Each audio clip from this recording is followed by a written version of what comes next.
Tech Sounds presenta Territorio Negocios.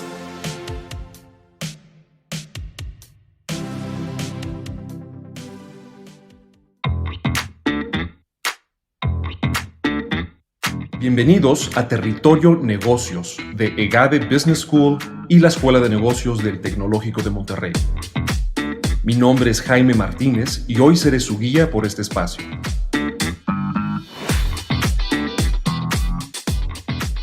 Esto es Territorio Negocios con el episodio El rol de la mujer en la empresa familiar latinoamericana. Cómo ha evolucionado la participación femenina en la operación y consejos de las empresas familiares. Tenemos el día de hoy como invitados muy distinguidos a Susana Coppel García, presidenta de Fundación Coppel Comunidad y miembro del Consejo de Administración de Grupo Coppel. Susana, qué gusto tenerte con nosotros. Y tenemos también a la doctora María Fonseca Paredes, directora de nuestro Instituto de Familias Empresarias para México y Latinoamérica. Bienvenida, María. Encantada nuevamente de estar aquí, Jaime. Pues el tema que nos reúne es importante y cada vez más. Las empresas familiares sustentan la mayor parte de la economía global. Se estima que este tipo de empresas generan entre el 70 y el 90% del PIB global anual. Casi todos los grupos empresariales que hoy podemos identificar local y globalmente nacieron como empresas familiares, por lo que conocer su evolución, su continuidad y su expansión y los retos que hay que sobremontar para esa continuada crecimiento y expansión son fundamentales.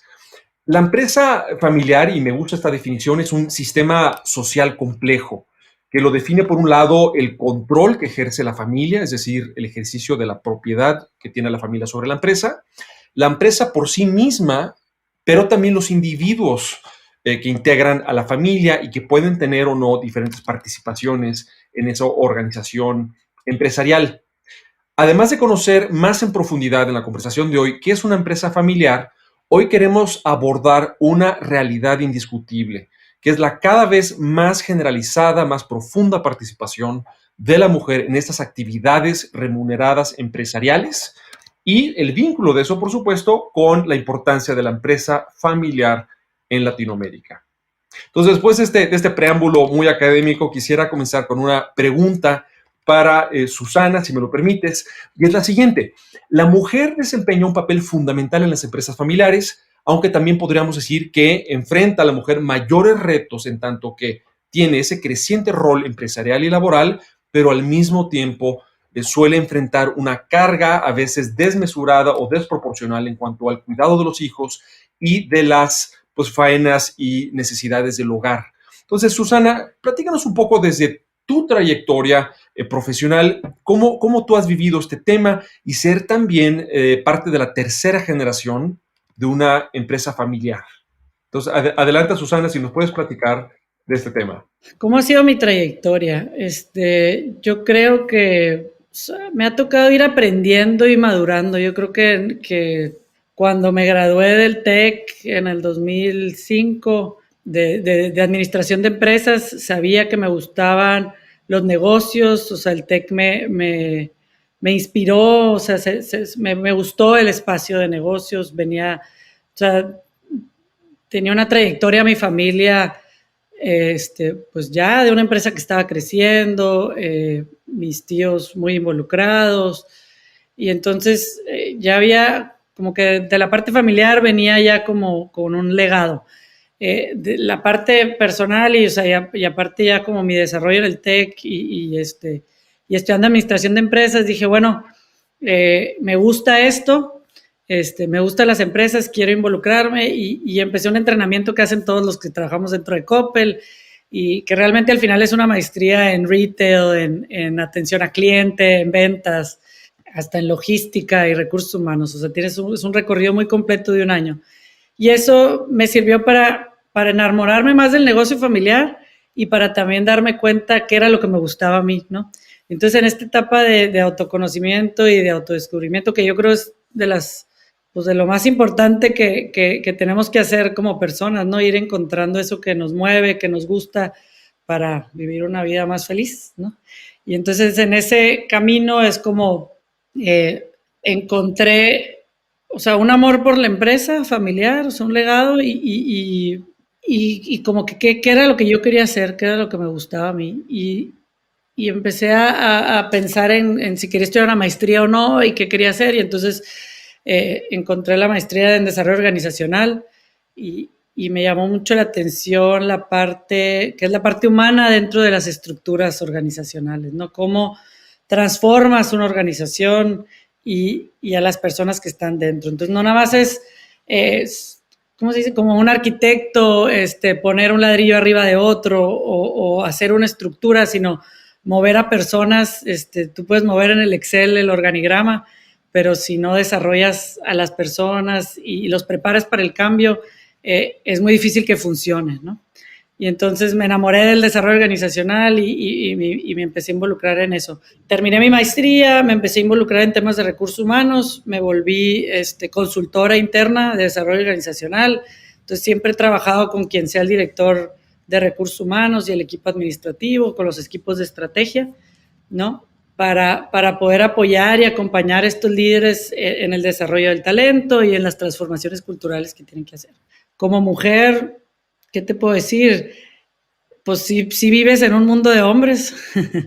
La mayoría bueno, mis tíos originalmente y ahora mis primos que son tercera generación, quienes están como representantes de sus familias y quienes somos parte de la asamblea y del consejo de administración, pues la mayoría son hombres. Ha sido interesante, es un ambiente realmente muy respetuoso el que tenemos en la familia, muy incluyente, pero no deja de ser un espacio de hombres y bueno, los negocios en general en el mundo, como son las estadísticas, pues han sido llevados y creados por hombres. Entonces, pues ha sido un trabajo de saber qué necesito para poderlo pedir y de crear el espacio, porque para ellos era como, oye, ¿y qué dice tu esposo? de que vengas a las juntas de consejo y a los retiros familiares, o sea, a los retiros de trabajo de la asamblea. Y yo, pues mi esposo dice que qué bueno, que vaya, adelante, ¿no? Como que no es una pregunta que le harías a un hombre, oye, ¿qué dice tu esposa? De que vengas a trabajar, pues no es normal. Entonces, creo que es bien intencionada la pregunta, o sea, todos tenemos, pues, bias y fue creado, pues, muchos años este espacio de hombres y ha sido como un trabajo pues de entender qué quiero, de pedirlo y escuchan, o sea, tienes que repetirlo varias veces, pero sí hemos, o sea, sí hemos podido como ir encontrando el espacio correcto y que hay un entendimiento, o sea, pues sí, tengo varios roles, ¿no? Y el de ser mamá de 4 hijos hermosos y esposa, con lo que viene, con lo que decías tú al principio de que la realidad es que sí tenemos más roles en la casa, heredados, por gusto, por como le quieras poner. Y eso, pues nada más es cuestión de cómo te organizas, de cómo lo hablas con tu pareja, o sea, y cómo vamos organizándonos. Y pues sí, hay más trabajo y hay más horas y nos se acaba la computadora y hay que planear actividades y escuela y tareas y la casa, la comida, ¿no? Sí, pues me gustaría hilar, Susana, lo que estás mencionando, que es que esos retos que tienen que sobremontar las mujeres para participar más en las empresas y vencer inercias sociales y culturales, a veces incluso dentro de la propia familia, a la par de que están malabareando estas otras funciones en el hogar, tiene sus enormes beneficios para las organizaciones que facilitan o contribuyen a eso.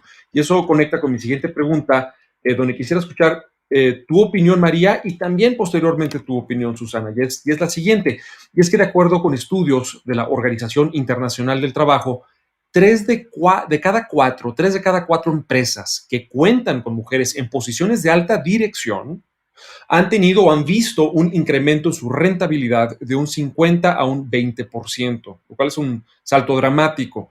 Estos estudios también concluyen que a mayor participación de la mujer en la empresa, más es la capacidad de la propia empresa para atraer y retener talento que incide no solamente en la competitividad per se de la empresa, en los procesos, sino en la capacidad para esa empresa de ser innovadora.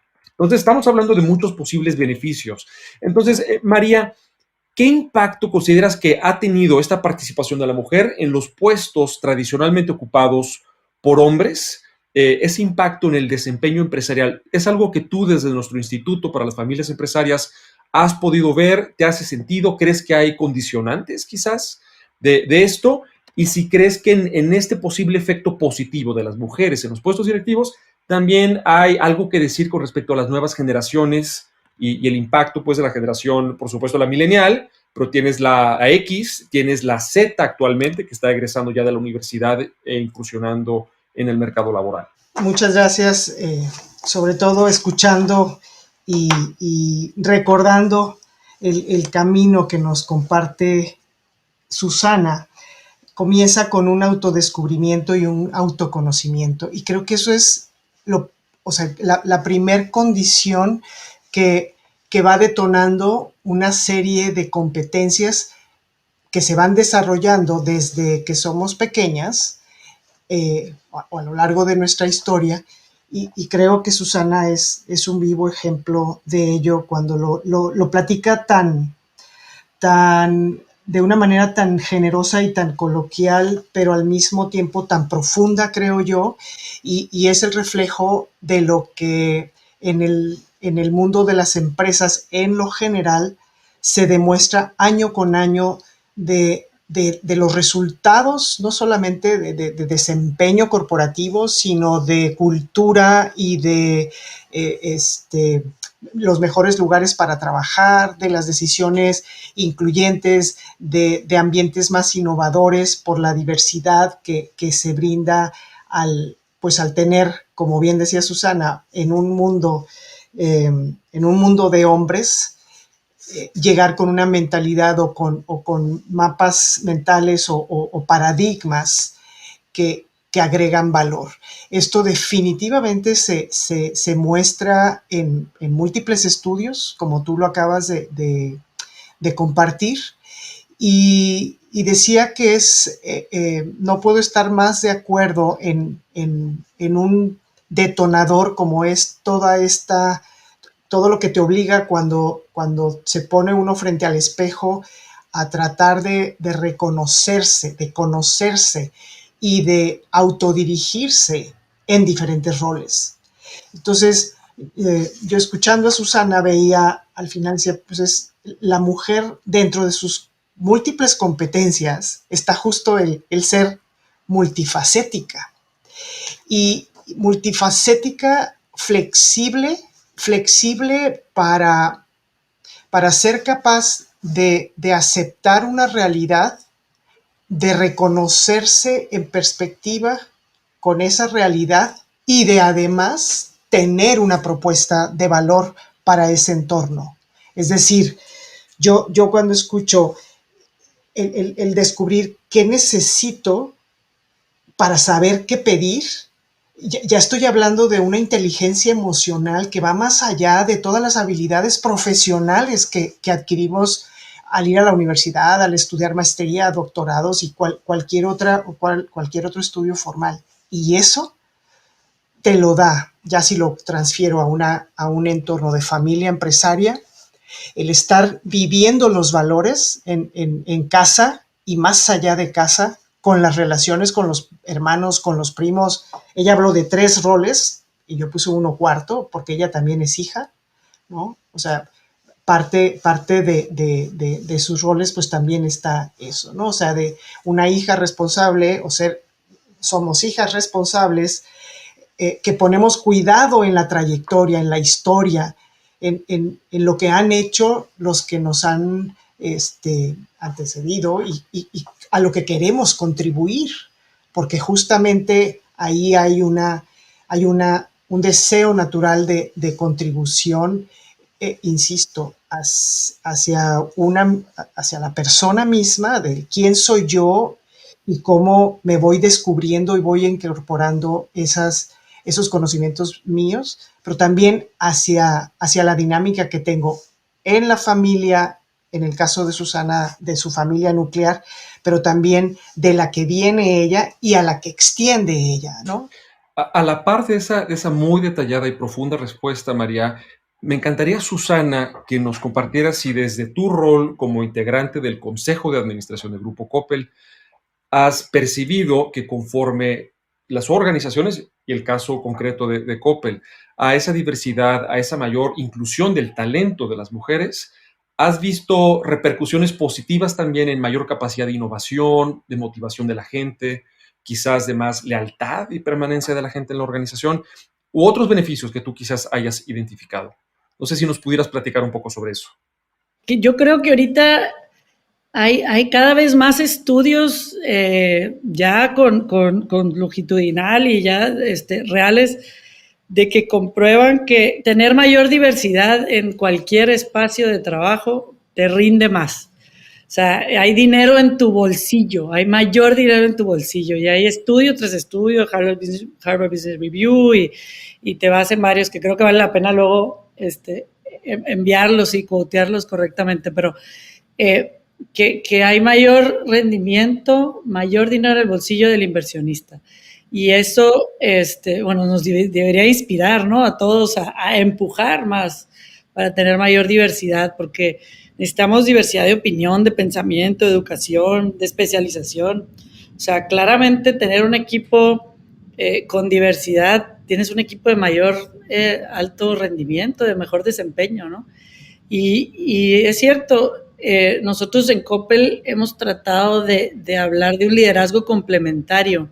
Y eso no nada más es de hombres y mujeres, sino de capacidades, de personas con discapacidad, de diferentes competencias y habilidades. O sea, ¿qué traemos a la mesa? Tener la capacidad de observar en las personas que contratamos y en los equipos con los que estamos, qué, qué complementan, o sea, qué vienen a traer a la mesa y pensar en un liderazgo complementario en el que lo que yo no tengo tiene el otro y cómo me sirve eso y cómo acepto, ¿no? Yo creo que también lo otro que las mujeres puede ser que somos más capaces es de autorreflexionar y el ego como que lo tenemos un poco menos grande y o nos han dado oportunidad de tenerlo menos grande, la cultura en el mundo y eso nos permite decir, bueno, me equivoqué y me levanto y sigo aprendiendo, ¿no? Y entonces hemos desde Coppel tratado de vivir un liderazgo en el que aceptamos y nos complementamos y buscamos complementarlos. Yo creo que cada vez el mundo se está dando cuenta, pero vamos muy lento, ¿no? Creo que hay espacios en los que es más difícil, o sea, puede ser que el espacio en Coppel, la cultura en Coppel, pues me haya permitido a mí sin tener que pelear tanto y sin sentirme tan ofendida el crecer y el poder florecer. Y creo que a muchas mujeres les ha costado más, ¿no? O sea, ha habido más dificultad pues hay más glass ceilings que romper y más peldaños más altos dependiendo de la cultura en la que estás, ¿no? Y creo que entre más hablemos del tema, entre más escuchemos a mujeres y tengamos ejemplos. Yo no sé, Mari y Jaime, pero ¿con qué ejemplos de mujeres crecieron ustedes, no? ¿Y qué opciones había? Y ahorita, bueno, lo ves más, o sea, los libros, las historias, hay como más focos puestos en mujeres de éxito a través de la historia y yo lo veo con mis hijas ahora. Les dan a escoger, tenían que hacer un reporte sobre un activista y les dan a escoger una lista de hombres y mujeres y se emocionan de poder hablar de una mujer. Entonces creo que está cambiando, o sea, el panorama, estamos teniendo más exposure y más opciones de dónde hablar y más historias que contar, pero bueno, nos falta mucho porque pues son muchos años de una institución, de las instituciones que fueron creadas por hombres por evidentes razones, por la evolución, por lo que quieran, pero creo que hoy pues, no nos podemos perder de tener esta diversidad en los espacios y tener esos pues, mayor impacto, mayor desempeño, mejores resultados. Susana, tocas varios temas muy importantes en los que quisiera profundizar. Yo estoy seguro que en la audiencia de este episodio hay integrantes de empresas familiares y de familias empresarias interesados en obtener recomendaciones prácticas sobre cómo hacer más partícipe a las nuevas generaciones y al talento de la familia, venga de donde venga, hombre o mujer, en la organización. Entonces, no sé si desde la experiencia tuya y posteriormente también, por supuesto, querré tu opinión, María, desde la visión del Instituto para las Familias Empresarias, ¿qué consejos, qué tips quizás podamos darle a estas familias empresarias para incorporar mejor la presencia no solamente femenina, sino también de las nuevas generaciones en la construcción del talento, en la construcción del legado, en ese relevo generacional? Me quedé reflexionando con lo que Susana nos compartía hace un momento y me puse pues me fui años atrás, ¿no? Susana dice que se graduó en el 2005, yo me gradué en el 88. Somos oriundas del mismo pueblo, nada más que Susana se mudó pequeña, pero yo siendo de una familia empresaria, siendo la segunda de 7 hijos, 5 mujeres, 2 varones, en una industria agroindustrial, perdón la redundancia, pero de abuelo, de padre, agricultores, y a mí me encantaba el campo, pero como que en el caso de la industria, en ese momento estoy hablando de los años 80, pero yo ni consulté siquiera, yo asumí que la agricultura o la escuela de agronomía no era para mujeres. O sea, no solamente, como dice ella, qué figuras de mujeres líderes existía, sino estaba muy arraigado, pues sí, el género de las profesiones, ¿no? Entonces, yo a nivel de preparatoria, ¿no? En mis 17, 18 años, 16, 17 años, pues lo borré como opción, porque dije, no, ¿cómo voy a ir a una escuela de agronomía, no? Y terminé estudiando ingeniería. Y en una ingeniería de sistemas computacionales, todavía más raro para aquella época, ¿no? De hecho, soy la primera mujer graduada de ingeniería del campus Sinaloa en 1988. Pero no le ponía importancia. O sea, yo en realidad lo que iba era como descubriendo en mi paso qué era lo que me gustaba y a lo que podía acceder, ¿no? Y no me iba a complicar, pero el hablar de las cosas no, creo que nos ha permitido pues que las nuevas generaciones esas reflexiones pues no tengan a lo mejor cabida, o si tienen cabida, se atreven a contárselo a su papá o a su mamá o en el entorno en donde se va generando la confianza, ¿no? Respondiendo desde el punto de vista institucional, yo te diría, o le diría a la audiencia, es la comunicación es fundamental, la cultura y de dónde venimos también es fundamental, porque si volteamos a ver el rol de la mujer en las empresas familiares en México versus el mundo, hay una gran diferencia y concuerdo con Susana, vamos muy lentos. Pero si volteamos como región latinoamericana, dentro de la región latinoamericana, México va todavía más lento que muchos otros países latinoamericanos.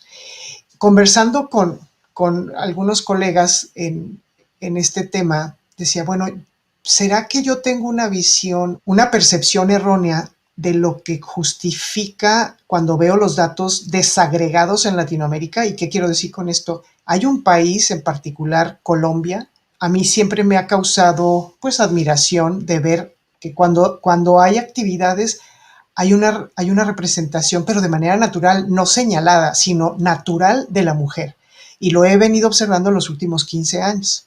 Y recién lo platicaba con alguien y me decía, no estás mal, María. En realidad, en Colombia ha ocurrido que, a pesar de que somos latinoamericanos, se inició décadas atrás toda esta culturización. Entonces, respondiendo y reforzando lo que ya se ha discutido es, tenemos que seguir haciendo, de insistir, de mostrar los desempeños, pero también las capacidades y para lo que somos muy buenas, y reconocer la complementariedad también a la que se hacía referencia previamente, que no se trata de quitarle el rol a, sino enriquecer el rol de como equipo, ¿no? María, haces mención de Colombia y eso me hace pensar en una siguiente pregunta, pero antes de avanzar ya acercándonos al final del episodio y de esta conversación que de verdad da para muchas horas, quisiera volver contigo, Susana. Para nuestra audiencia de familias empresarias allá afuera, ¿qué consejos podrías compartir tú para que esas empresas familiares o esas familias empresarias sean más incluyentes del talento de la mujer dentro de la familia, las integrantes mujeres de la familia, y también multigeneracionalmente, como ustedes en COPE lo han hecho muy bien y tú ya como integrante de esta tercera generación? No sé si tienes algunos tips que darle a la audiencia. Digo, a ver, claro, con mucho gusto de dar tips, nunca, siempre hay mucho que tomar en cuenta, ¿no? Cuando damos un consejo, pero yo creo que al final pudiera platicarlo lo que he logrado ver y lo que he podido observar en mi experiencia. A través de los años, los patriarcas han heredado a mujeres y a hombres, o sea, han heredado en partes iguales, ¿no? Y lo vemos cada vez más. A la par, hay una tradición de capacitar o pues de capacitar en el oficio.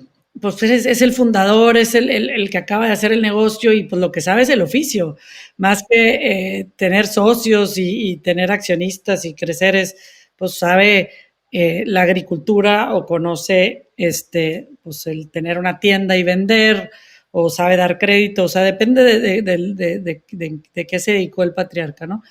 Y entonces lo que normalmente pasa en la historia es que al hijo hombre mayor o a los dos hombres les enseñan el oficio, pero de todas maneras le heredan a las mujeres también. Y entonces hay un gap entre que, bueno, le heredo a las mujeres, no conocen nada del negocio y entonces puede ser que si la mujer no se metió porque pues, nunca se vio en ese rol, nunca creyó que había ese espacio, como dijo María hace ratito, o sea, no había, como que no le pasó por enfrente que era opción, y entonces, pero sí le heredan, y entonces tiene dos hermanos o un hermano muy metido en el negocio y ella con poco conocimiento del negocio porque pues no era opción y tampoco así como que, bueno, me meto, no me meto, ¿qué será, no? Pero eres dueña, y entonces de repente le carga toda la carga al hermano y entonces el hermano puede entrar oye, pues yo todo, denme más acciones, etcétera, ¿no? Las complejidades que puede tener. Entonces yo diría que una conversación a tener es a estos patriarcas o matriarcas es cómo enseñamos a la siguiente generación a ser socios, no nada más operadores de un negocio. Porque si piensas heredar en partes iguales, entonces necesitas enseñar la responsabilidad, por lo menos de ser dueño responsable y un dueño, pues no un dueño con creyéndote que tú las mueves y porque tienes las acciones mandas, pues no, un dueño que ayude, que aporte, o por lo menos que deje hacer a los otros, ¿no? Pero siento que hay una capacitación que hay que darle a nuestros hijos bueno, si te voy a heredar un negocio, necesitas entender, por lo menos de números, de deudas, de crédito y de qué es lo que hace el negocio exitoso o qué es lo que le cuesta el negocio, ¿no? Y en el rol yo creo, en el rol de cómo recibes a la siguiente generación. Yo vi en mi abuelo y he visto en mi tío Agustín, en mi papá, en mis tíos, en todos, una humildad y una capacidad de escuchar, de decir, bueno, hasta aquí llegué yo. O sea, definitivamente eduqué a mis hijos o vienen más capaces o se educaron solos como la veas, pero esa capacidad de observarse a sí mismos y decir, oye, creo que estos la van a hacer mejor que yo, me tendré que quitar del camino, ¿no? Mi abuelo heredó a los 60 años, ¿no? El negocio en vida.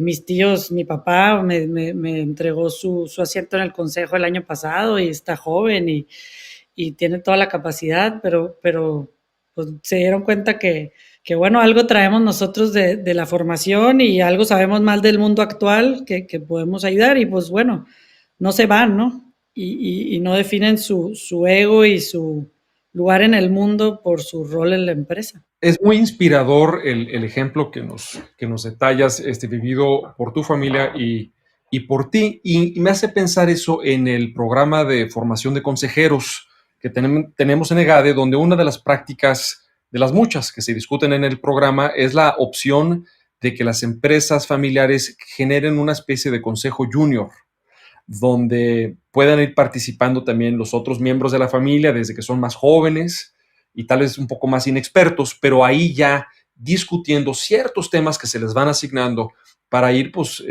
alfabetizándose en estos temas administrativos y haciendo sus pininos para algún día poder asumir, de ser el caso, pues estos roles formales en el consejo de administración y en el liderazgo ya pleno de la empresa familiar. Muchas gracias, Susana. Quizás en América Latina las empresas familiares no todas son iguales. Bueno, ninguna empresa familiar es idéntica a la otra, pero que sí quizás hay patrones de diferencia entre países como Colombia, México, Brasil, Chile, Argentina. Entonces creo que tener también esa visión latinoamericana puede ser útil y estoy seguro que también tenemos escuchas hispanohablantes de muchos países en este podcast. Entonces, María, ¿qué diferencias tú percibes, si es que las hay, en las familias empresarias entre los países y en el nivel de participación femenina que se tiene en estos países a diferencia de México? No sé si nos pudieras ilustrar sobre eso.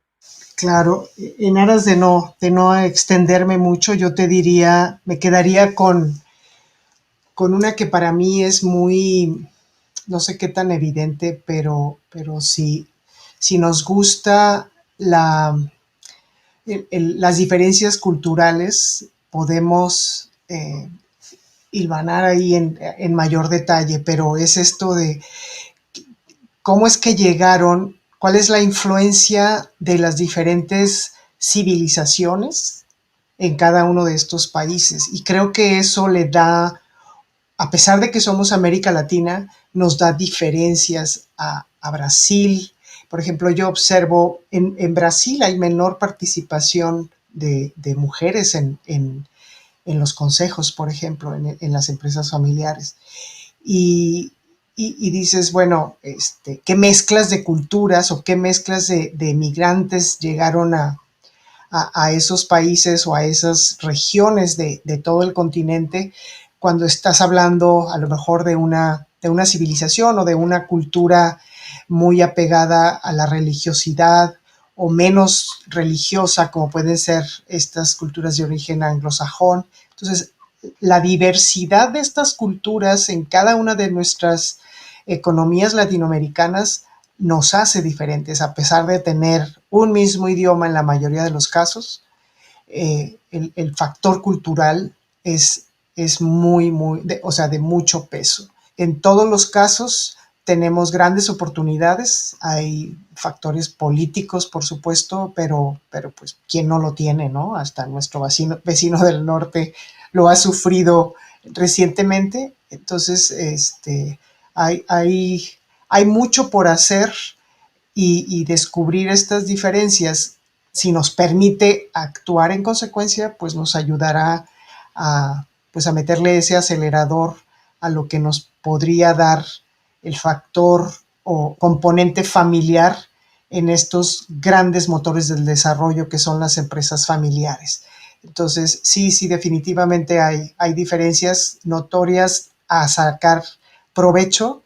Desde el Instituto de Familias Empresarias, nuestro enfoque precisamente es el entender el contexto de estas empresas y responder a necesidades ya muy puntuales de lo que es importante para la familia, más allá de las buenas prácticas o las best practices que a veces, sobre todo en el terreno de las empresas familiares, como estás hablando de un core que es la familia, tienes que entender muchos elementos y reconocer la diferenciación de una con respecto a la otra. Pues este ha sido un largo recorrido donde hemos tocado puntos fascinantes como el impacto muy positivo que tienen en las empresas, la participación de la mujer, no solamente en general, sino específicamente en cargos directivos, y que eso contribuye a que las empresas sean más innovadoras, a que tengan colaboradores y colaboradoras más leales, más identificadas con la institución y en general una cultura más meritocrática, más realmente basada en el talento y las contribuciones de las personas. Hemos platicado también sobre cómo esa visión de inclusión multigeneracional y de inclusión específicamente de la mujer, como un extraordinario ejemplo es el Grupo Coppel, pues suele verse alentado por una aproximación top-down, donde el liderazgo de la organización, el patriarcado o la figura matriarcal también, ¿por qué no?, marca con su liderazgo ese cambio cultural para asegurarse de que se esté haciendo escuela. Es algo que Susana Coppel nos decía, se haga escuela poco a poco con los miembros de la familia, desde jóvenes, desde muy chicos, y vayan haciendo sus pininos.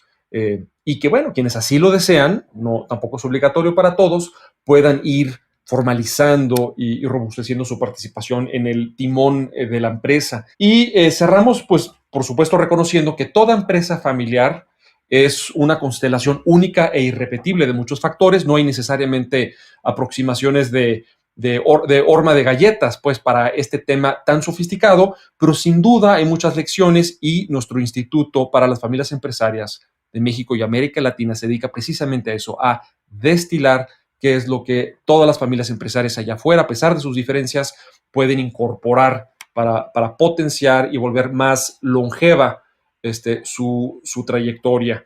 Pues muchas gracias. Tuvimos en esta charla a Susana Coppel García, presidenta de Fundación Coppel Comunidad, miembro del Consejo de Administración de Grupo Coppel y sin duda un referente en México y en Latinoamérica en cuanto al liderazgo femenino se refiere. Muchas gracias, Susana, por acompañarnos. Tuvimos también a nuestra María Fonseca Paredes, directora del Instituto de Familias Empresarias para México y Latinoamérica. Esto fue el rol de la mujer en la empresa familiar latinoamericana. Yo fui su anfitrión, Jaime Martínez Bones, director de la sede Ciudad de México de EGADE Business School. Hasta la próxima. Si quieres conocer más sobre los sucesos de la actualidad política, te invitamos a escuchar Con su permiso, el podcast en el que nuestros expertos hablan sobre los temas más actuales de la agenda pública en México y en el mundo. Escúchalo en Spotify, Apple Podcast y Google Podcast. Gracias por escuchar un episodio de Territorio Negocios, el podcast de EGADE Business School, la Escuela de Negocios del Tecnológico de Monterrey y Tech Sounds. Productor ejecutivo de Tech Sounds, Miguel Mejía. Asistente de producción, Marcelo Segura. Productores de Territorio Negocios, Luis Vargas, Triana del Castillo, Francisco Coria, Carla Díaz, Desiree Ukovitz y Santiago Velázquez. Postproducción, Max Pérez. Los invitamos a escuchar el siguiente episodio de Territorio Negocios y el resto de programas de Tech Sounds en Spotify, Apple Podcast, Google Podcast y en tech.mx/Tech-Sounds.